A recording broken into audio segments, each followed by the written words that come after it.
Princess Zara Velthera walked through the long hallway toward the Imperial Council chamber. Her blue skin glowed softly in the crystal light that filled the palace walls. Oh. Each step she took echoed in the quiet space. Today would change everything. She knew it. The council knew it. But they had no idea what she was about to say. The massive doors opened before her. Inside, hundreds of Kethran nobles sat in their floating chairs, arranged in perfect circles around the center stage. There, 6 eyes all turned to watch her enter. At the highest point of the chamber sat Empress Liana, her mother. On the golden throne that had ruled the Kethran Empire for 3,000 years, Zara stopped in the center of the chamber. The silence was heavy. Every gaze upon her. Some faces showed curiosity, others showed disapproval. They all knew she had requested this emergency meeting. None of them knew why.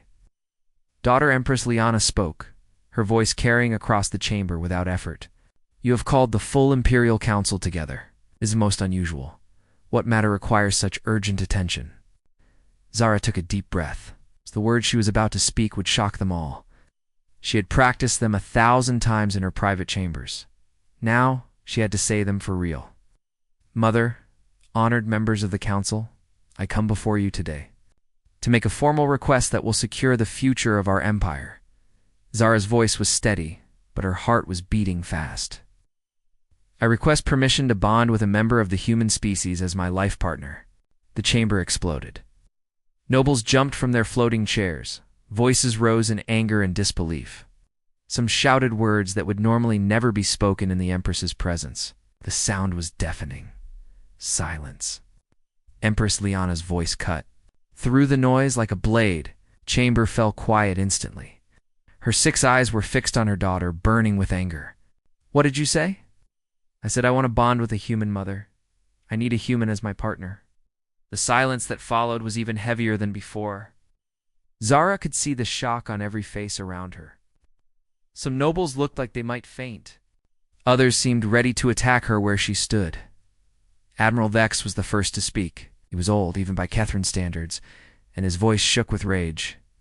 Princess, have you lost your mind? Humans are barely more than animals. They live short, brutal lives. They fight wars over resources that we create with simple technology. They are not worthy to serve us, let alone bond with our royal family. Are primitive beings, added Counselor Ven. Their brains are small, their bodies are weak. They cannot even live for 100 of their years. How could such creatures be suitable for a Kethran princess? More voices joined in. Each one spoke. Against humans with growing anger, they called humans savage, stupid, dangerous. They said humans were a disease that would destroy Kethran purity if allowed to spread. Zara listened to it all. She'd expected this reaction. For months, she had been studying human culture in secret. She had watched their entertainment broadcasts. She had read their literature. She had learned about their history. What she found there was nothing like what her people believed. You were all wrong about humans, Zara said when the voices died down. I have studied them carefully. They are not primitive. They're not weak. They are remarkable. Remarkable? Prince Corvin stood up from his seat. He was supposed to be her future husband, chosen by the council when they were both children. What could possibly be remarkable about such inferior creatures? Zara turned to face him. They create beauty from nothing. They write stories that touch the heart. They make music that moves the soul. They build cities that reach toward the stars, explore dangerous places just to learn new things. They sacrifice themselves for strangers without being asked. Emotional. Nonsense, Corvin replied. These are signs of weakness, not strength.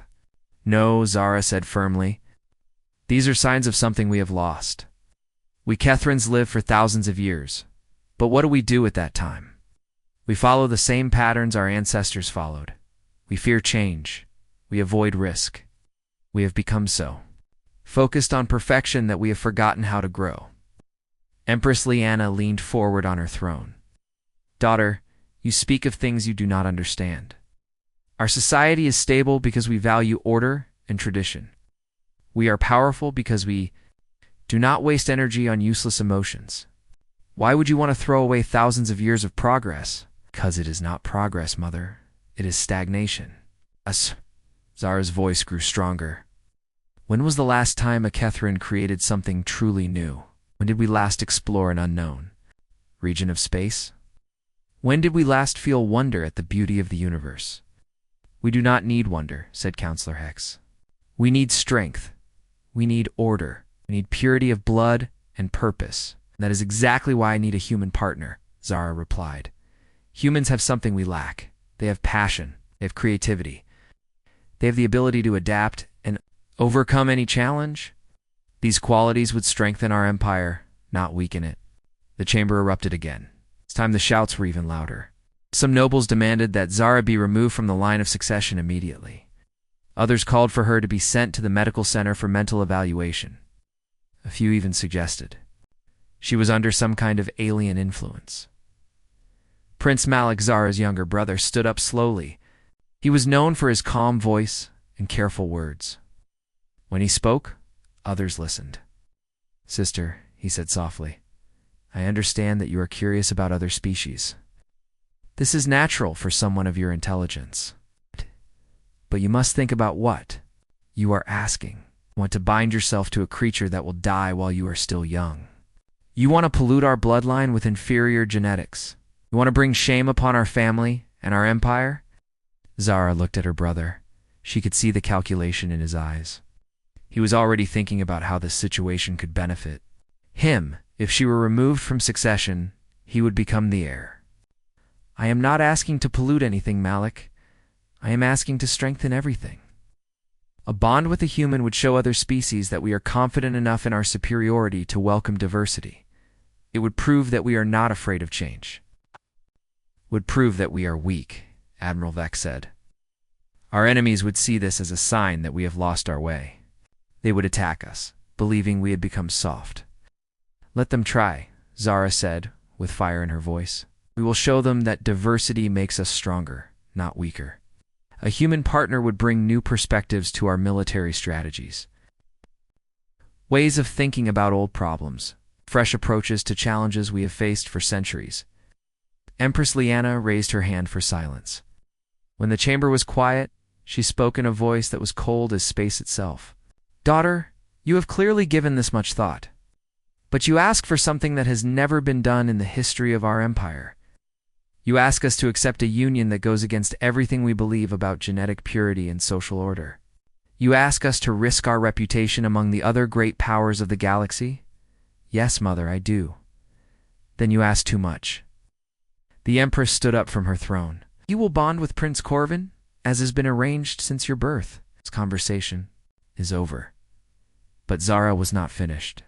She had known this moment would come. She had prepared for it. Then I renounce my claim to the throne.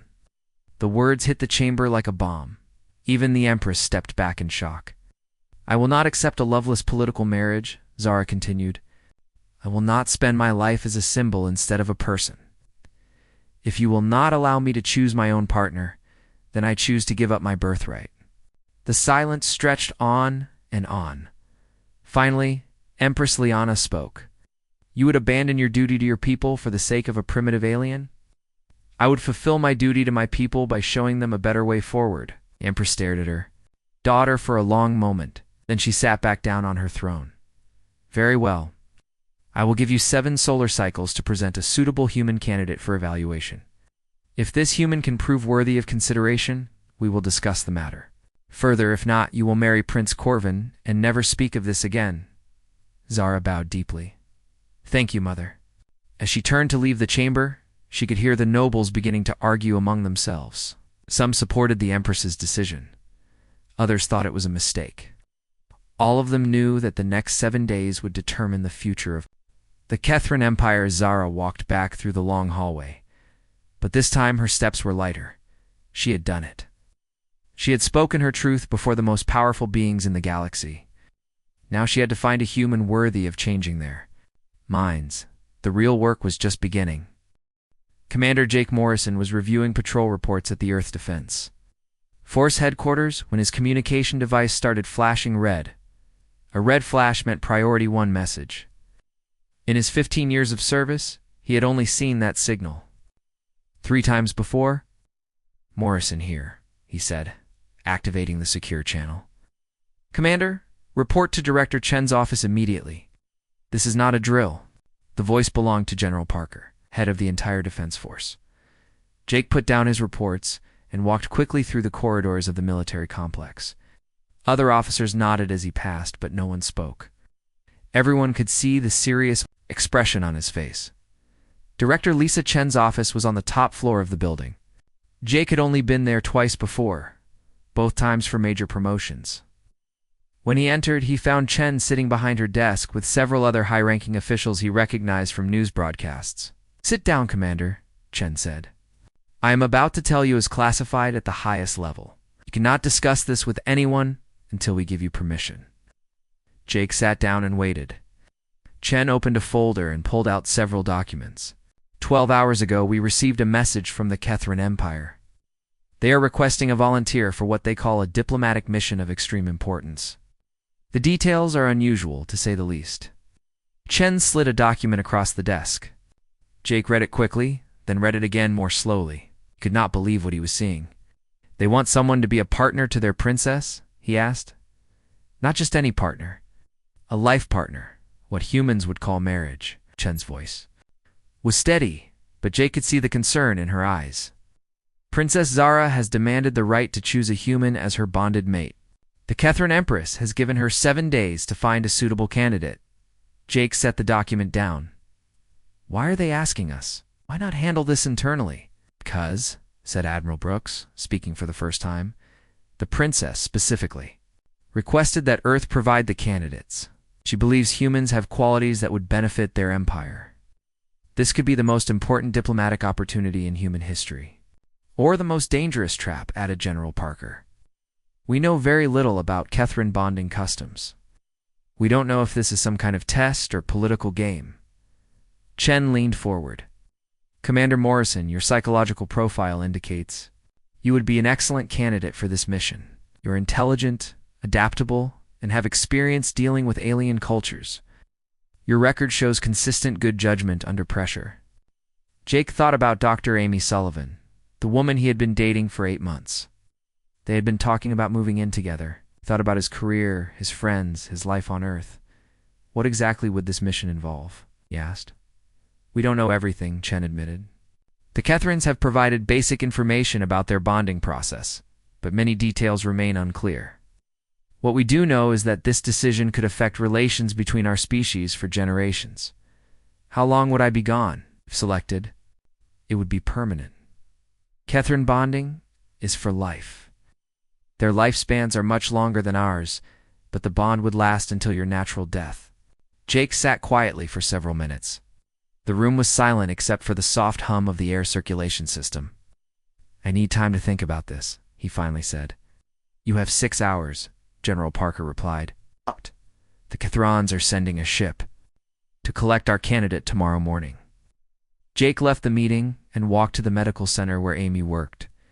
He found her in the research lab, studying samples under a high-powered microscope. She looked up when he entered and smiled.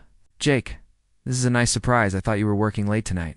"Amy, we need to talk, privately." They went to her office and Jake closed the door. Amy could see something was wrong. "What happened?" "You look like someone died." Jake told her everything. He showed her the classified documents that Chen had allowed him to take. Amy read them twice, just as he had done. "This is incredible," she said finally. "The biological implications alone could revolutionize our understanding of interspecies compatibility. The cultural exchange opportunities are enormous. Amy, if I do this, I would never come back to Earth. Never see you again." Amy was quiet for a long time. Then she looked up at him with tears in her eyes.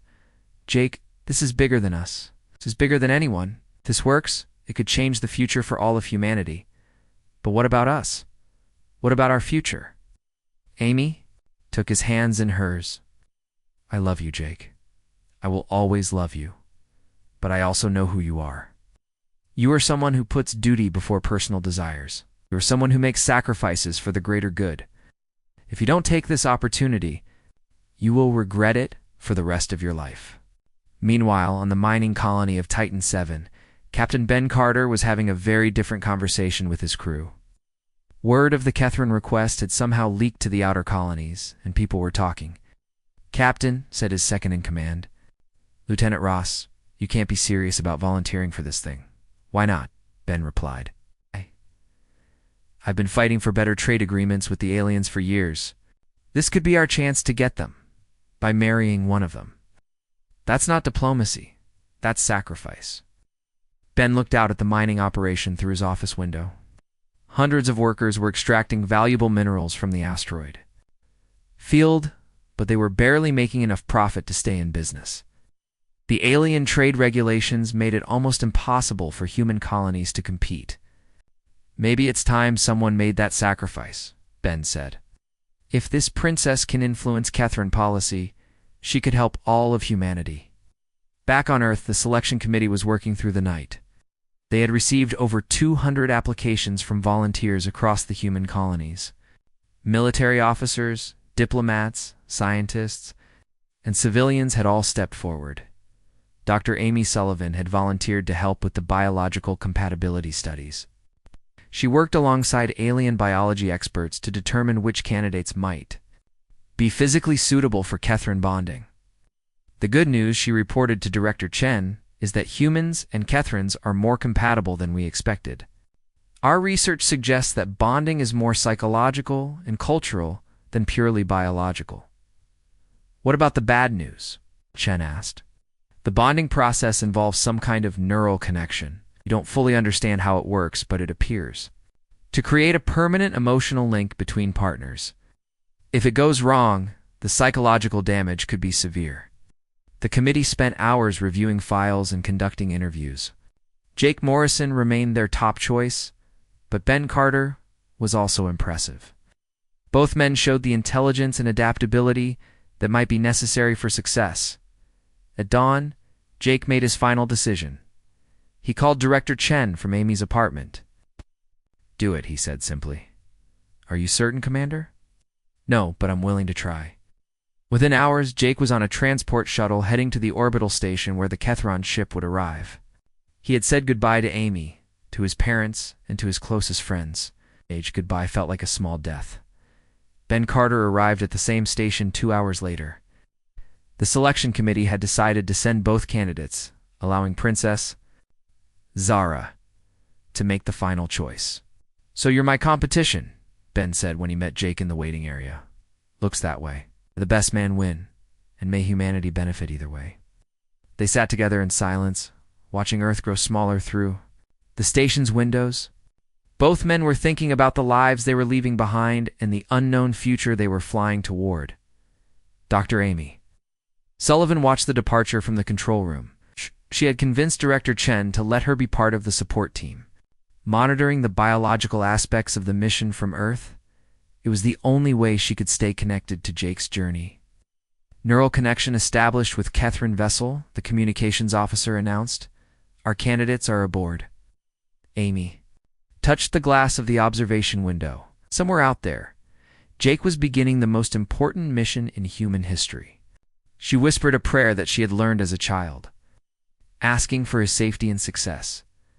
On the Catherine ship, Jake and Ben were experiencing their first taste of alien technology.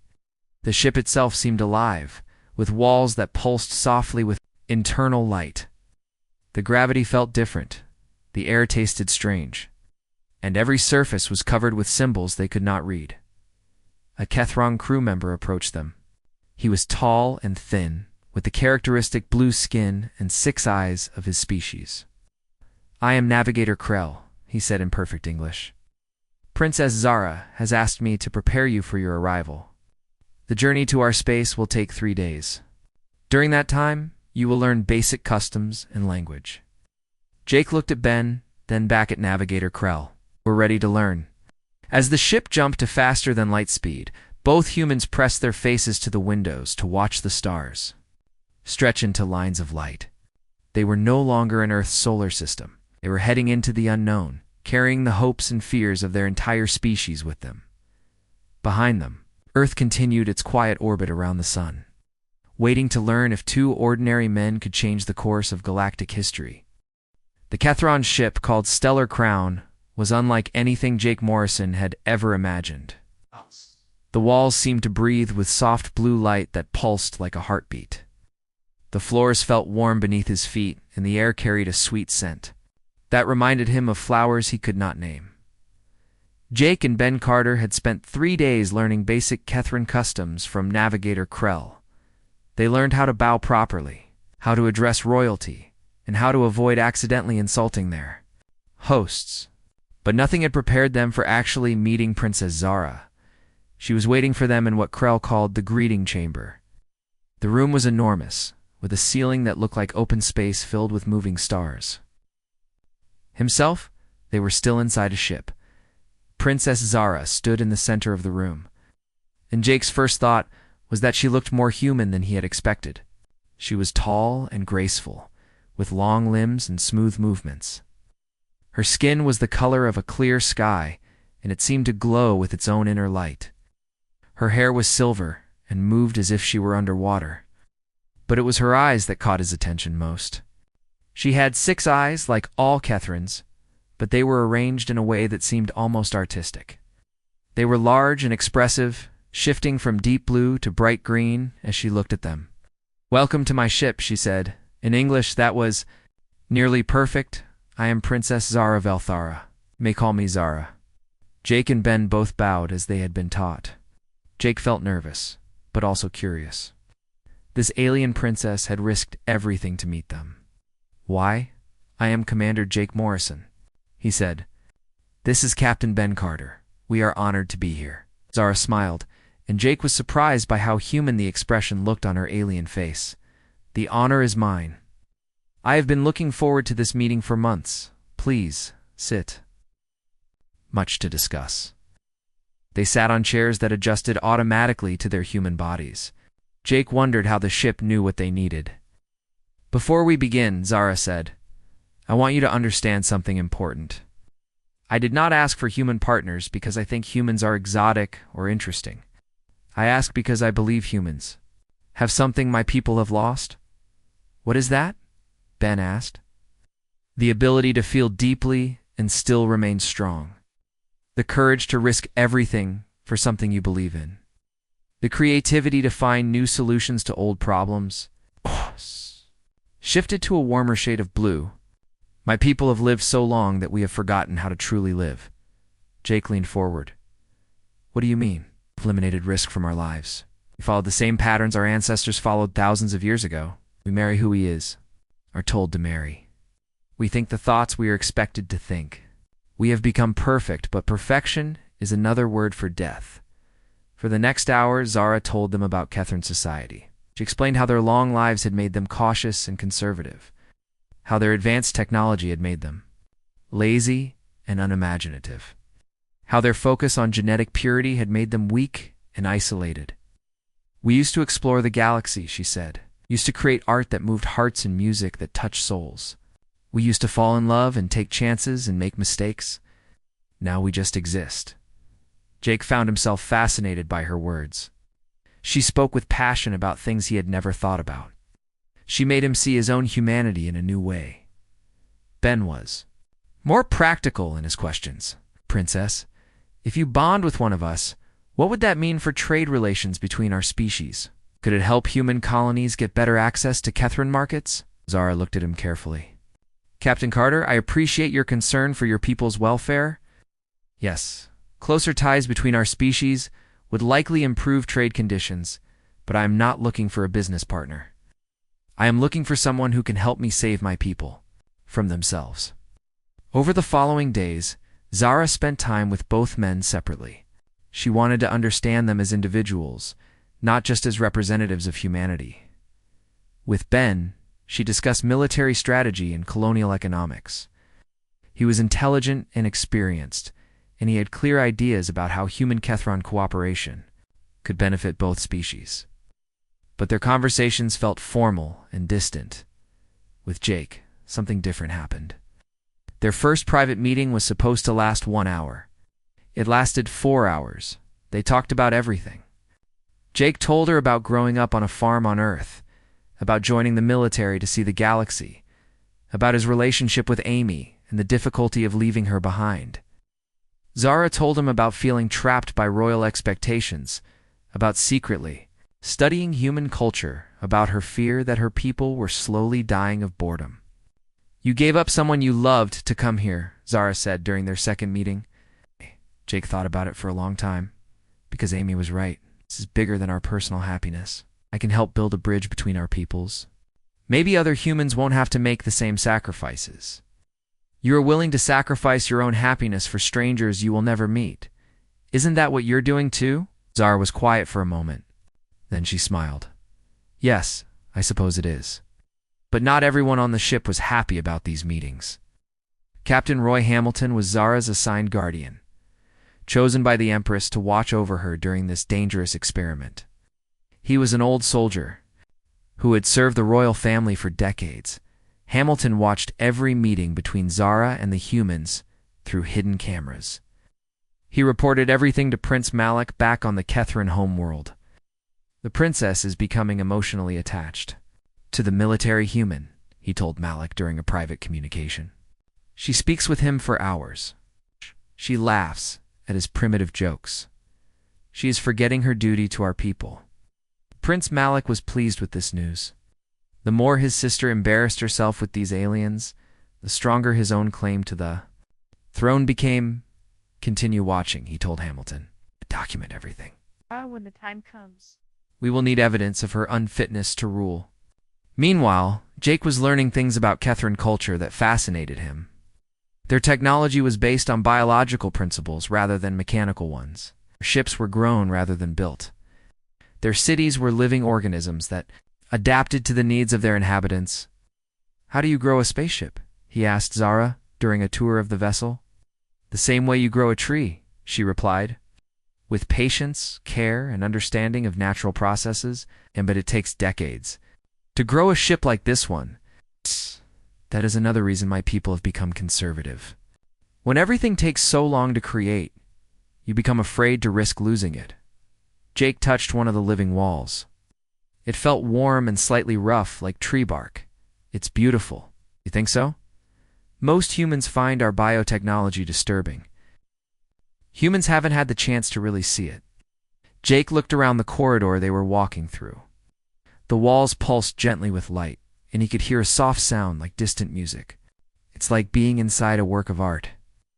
That evening, Zara invited Jake to dine with her in her private chambers. The room was smaller than the formal dining halls, but more elegant. The walls showed images of Kethran landscapes that changed slowly, like a living painting. Tell me about your Dr. Sullivan, Zara said, as they ate food that tasted like nothing Jake had ever experienced. Jake felt a pang of sadness. Amy is brilliant. She's a xenobiologist, someone who studies alien life forms.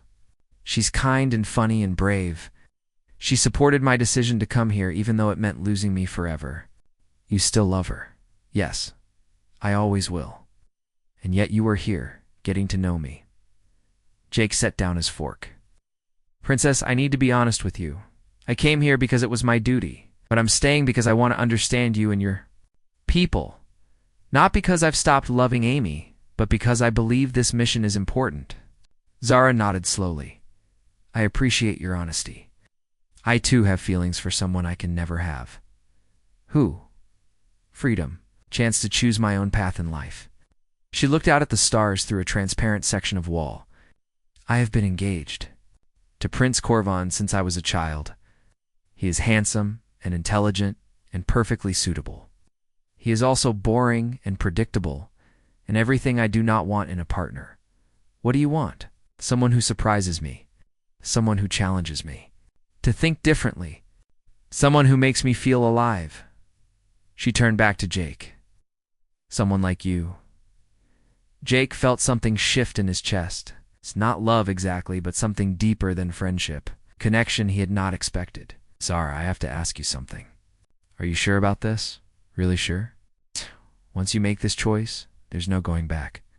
I have never been more sure of anything in my life, but their conversation was interrupted by alarms. The ship shuddered, and the lights flickered. Happening? Jake asked. Captain Hamilton's voice came through the communication system. Princess, we are under attack. 3 Alterian warships have surrounded us. They are demanding that we surrender the human candidates. Zara stood up, and Jake could see her transform from a thoughtful young woman into a commanding princess. "Is Prince Corvin's doing?" she said. "He wants to eliminate the competition before we reach home?"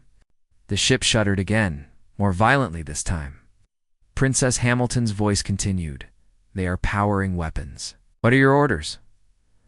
Jake looked at Zara. "What can I do to help?" She smiled at him, and for a moment her royal mask slipped away. "Stay alive, Jake Morrison." The attack on the Stellar Crown lasted only 20 minutes, but it changed everything. Jake and Ben had worked together with the Kethron crew to fight off Prince Corvin's ships. Jake's knowledge of human military tactics had helped them escape, while Ben's experience with mining equipment had allowed them to repair damage quickly. When they finally reached the Kethron homeworld, news of the attack had already spread. Some people saw it as proof that humans brought trouble wherever they went. Others saw it as evidence that humans could be valuable allies in dangerous times. The ship landed at the Royal Spaceport on Kethra Prime. Jake looked out the window at his first alien city and felt overwhelmed. Buildings grew from the ground like massive trees, their surfaces covered in flowing patterns of light. Flying vehicles moved between them like schools of fish. Everything was alive, organic, beautiful, and completely foreign. "Are you ready for this?" Zara asked him as they prepared to leave the ship. "No," Jake replied honestly, "but I'm here anyway." The trial was set to take place in the Hall of Justice, the most important court in the Kethron Empire. It was being broadcast live across the galaxy, and representatives from dozens of alien species had come to watch. Jake sat in the defendants section. Next to Zara, he could feel thousands of eyes watching him, judging him, deciding whether he was worthy of their princess. Most of those eyes seemed hostile. Empress Liana entered the hall wearing robes that sparkled like starlight. Behind her came Prince Malik, who would present the case against Zara's fitness to rule. His expression was calm and confident. "Citizens of the Empire," the Empress announced, "we are here to determine whether Princess Zara Valthara is mentally and emotionally capable of ruling our people. The evidence will show that her judgment has been compromised by exposure to primitive human influences." Prince Malik stood up to present his opening argument. He was an impressive speaker, tall and commanding, with a voice that carried easily through the vast hall. "Honored members of the court," he began, "my sister has always been intelligent and well-meaning, but the evidence will show that she has fallen victim to a dangerous delusion. She believes that humans, a species that lives barely 1 century and has only recently learned to travel between stars, can somehow improve our ancient and advanced civilization." Jake watched the faces in the audience as Malik spoke. Many were nodding in agreement. The prince was telling them what they wanted to hear. "Humans are driven by emotions rather than logic," Malik continued. "They make decisions based on feelings, rather than facts. They fight wars over resources that we create easily with simple technology. They allow their short lifespans to make them reckless and impulsive. These are not qualities we want in our royal family." When Malik finished, Counselor Vexara stood to defend Zara. She was ancient, even by Kethron standards. With skin so pale, it was almost transparent and eyes that seemed to see everything. "Prince Malik speaks of human weaknesses," she said in a voice like wind through crystal, but he ignores human strengths. "Let us examine what humans have accomplished in their brief time as a spacefaring species." Vexara presented evidence of human achievements. She showed recordings of human art, music, and literature. She displayed examples of human scientific breakthroughs and technological innovations. She talked about human exploration of dangerous regions of space that other species avoided. "Humans do not live long," she said, "but they live fully. Do not have our advanced technology, but they use what they have creatively. They do not have our genetic perfection, but they have something perhaps more valuable, the ability to adapt and grow." Then it was time for Jake to testify. He walked to the center of the hall, feeling like an insect under a microscope. Every person in the huge room was staring at him. "State your name and species for the record," the court clerk said. "Jake Morrison, human from the planet Earth." Prince Malik began his questioning immediately.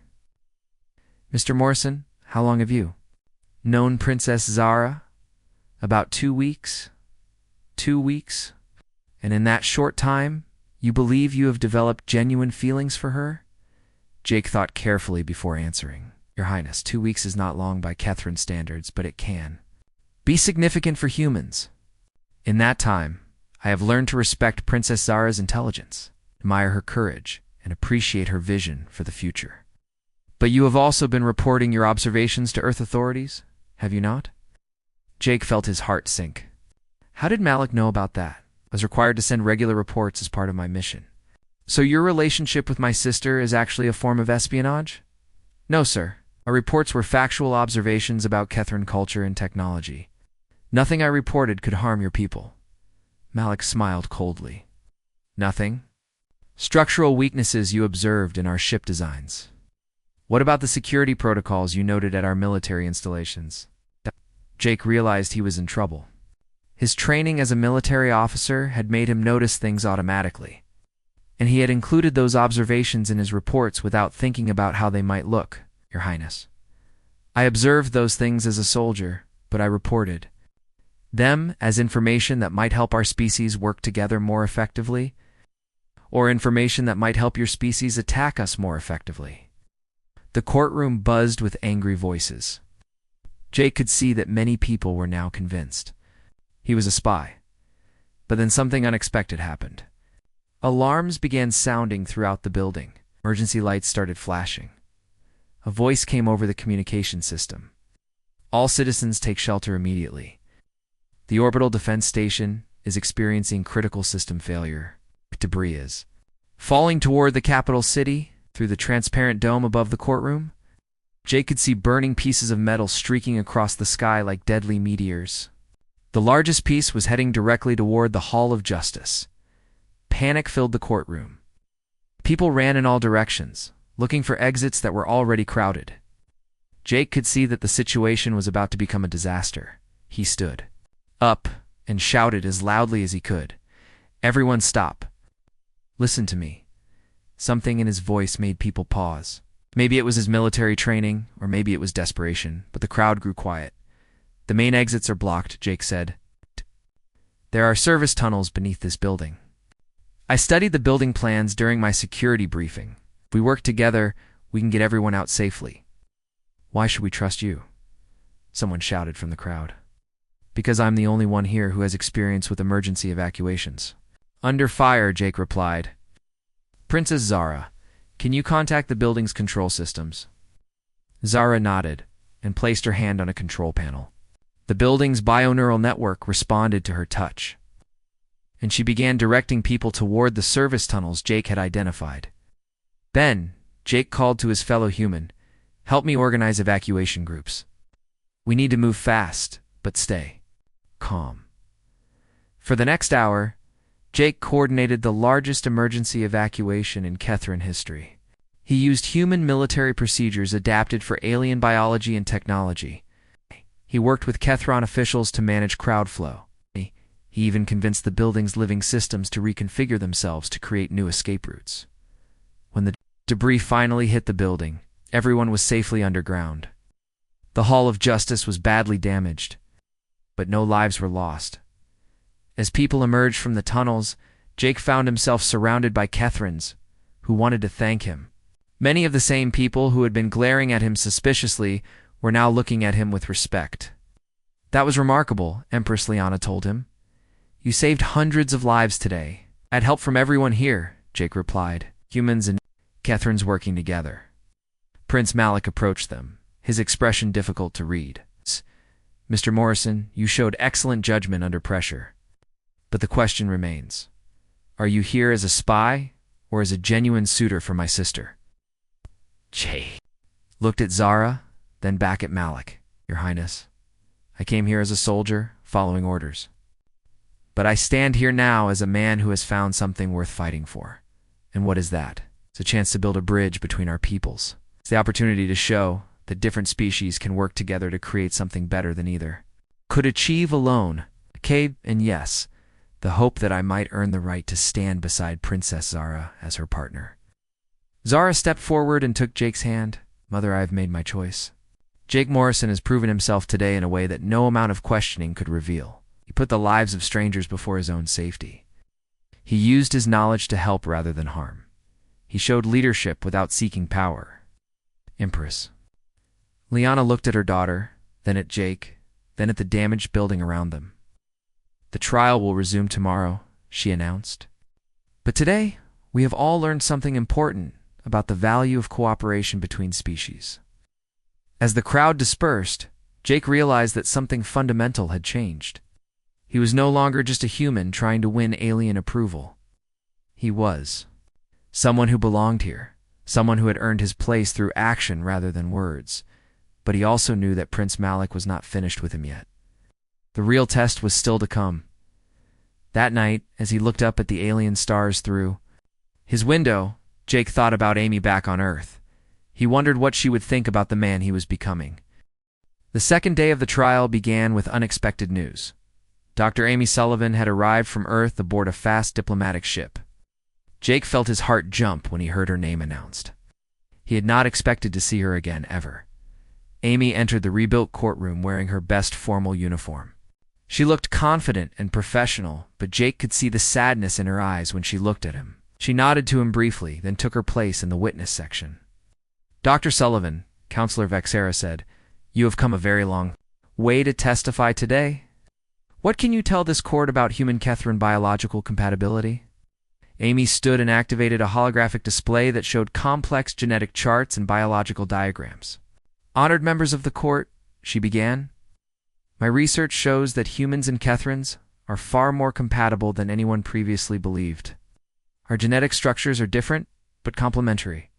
A bonding between our species could produce benefits for both." Prince Malik interrupted. "Dr. Sullivan, you are here to defend the man you love. How can we trust your scientific objectivity?" Amy looked directly at him. "Your Highness, I am here because science matters more than personal feelings. My research is accurate regardless of my emotions." She went on to explain how human adaptability could strengthen Kethran genetics, how Kethran longevity could benefit human development. She showed data proving that mixed relationships between different human cultures had always produced stronger, more creative offspring. But then Malik asked the question Jake had been dreading. "Dr. Sullivan, do you believe Commander Morrison's feelings for Princess Zara are genuine, or is he simply following orders?" Amy was quiet for a long moment. Jake could see her struggling with the answer. "I believe Jake Morrison is an honorable man who takes his duties seriously," she said finally. "I also believe he is capable of developing genuine feelings for someone who challenges him intellectually and shares his values, even if that someone is not human. Love is not limited by species, Your Highness. It is about connection, understanding, and shared purpose." Jake felt tears in his eyes. Amy was sacrificing her own happiness to defend his right to choose someone else. After Amy's testimony, it was time for the final arguments. Prince Malik stood to make his closing statement. "Citizens of the Empire," he said, "we have heard evidence that humans can be brave and resourceful. We have seen that they can help in emergencies and contribute useful knowledge. But the question before us is not whether humans are valuable as allies. The question is whether my sister should bind herself permanently to a creature whose lifespan is a fraction of her own." He paused to let that sink in. "Princess Zara will live for thousands of years. Commander Morrison will be dead within decades. What happens to her when he dies? What happens to the Empire when our ruler is consumed by grief for a partner who was always destined to leave her?" It was a powerful argument, and Jake could see its effect on the audience. Many Kethrans were nodding in agreement. But then Zara herself stood up.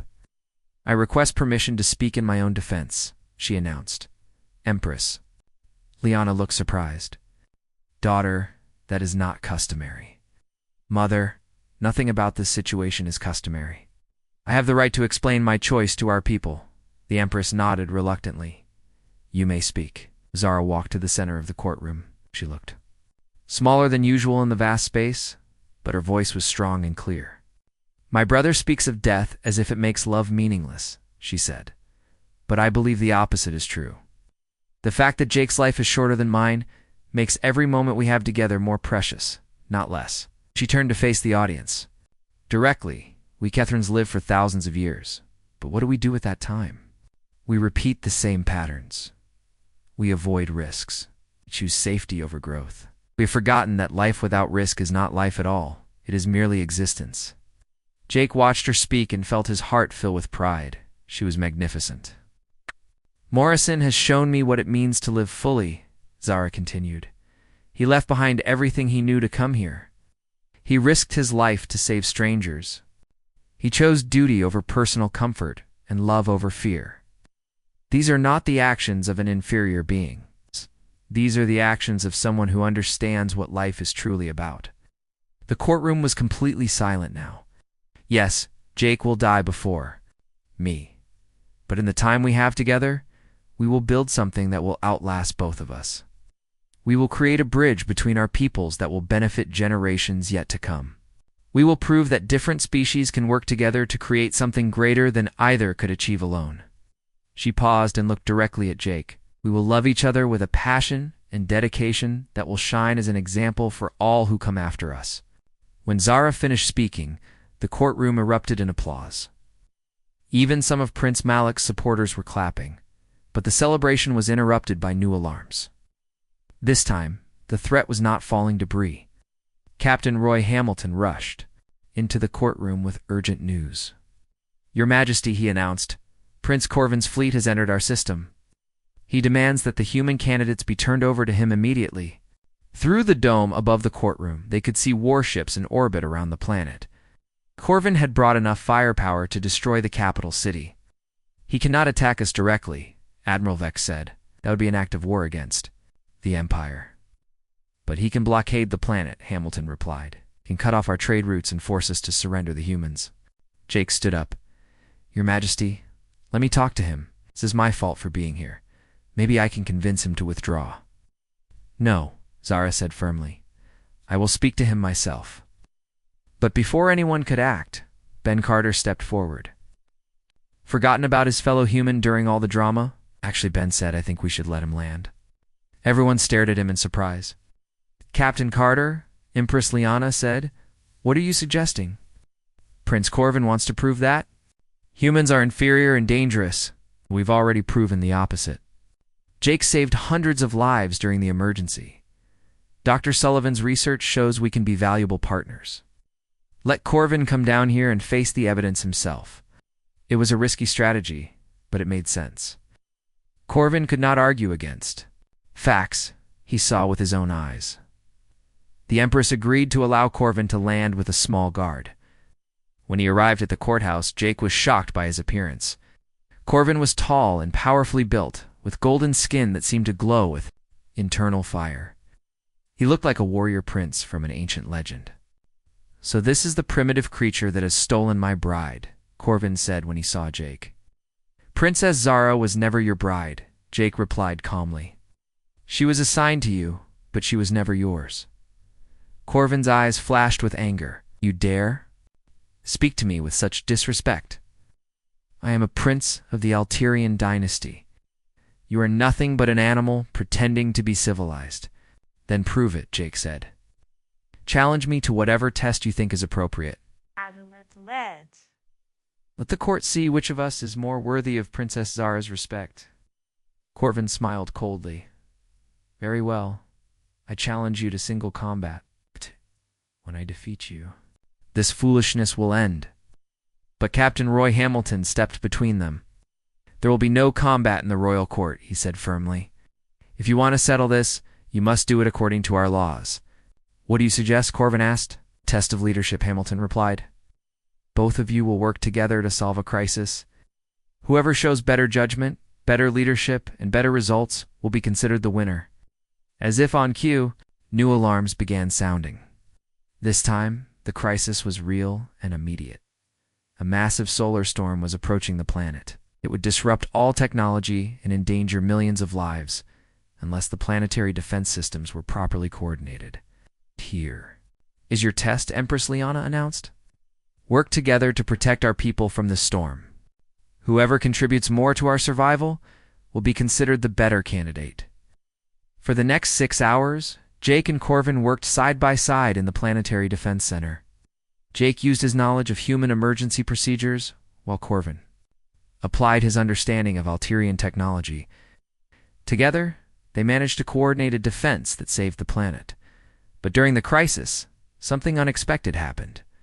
Corvin began to see Jake not as a rival, but as a capable partner. When Jake suggested a creative solution to protect the city's power grid, Corvin implemented it without argument. When Corvin's knowledge of solar physics proved crucial, Jake's deferred to his expertise. By the time the storm passed, they had developed a grudging respect for each other. "You are not what I expected," Corvin admitted to Jake afterward. "Neither are you," Jake replied. Corvin turned to Princess Zara. "I came here to claim you as my bride. But I see now that you have already made your choice, and perhaps it is the right choice." He bowed formally to the court. "I withdraw my claim to Princess Zara's hand. Let her bond with the human, if that is what will make her happy." The courtroom exploded in cheers and applause.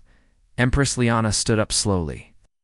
"Princess Zara Velthara, you have shown remarkable courage and determination. Commander Jake Morrison, you have proven yourself worthy of respect and consideration. Dr. Amy Sullivan, your sacrifice and scientific contribution will not be forgotten."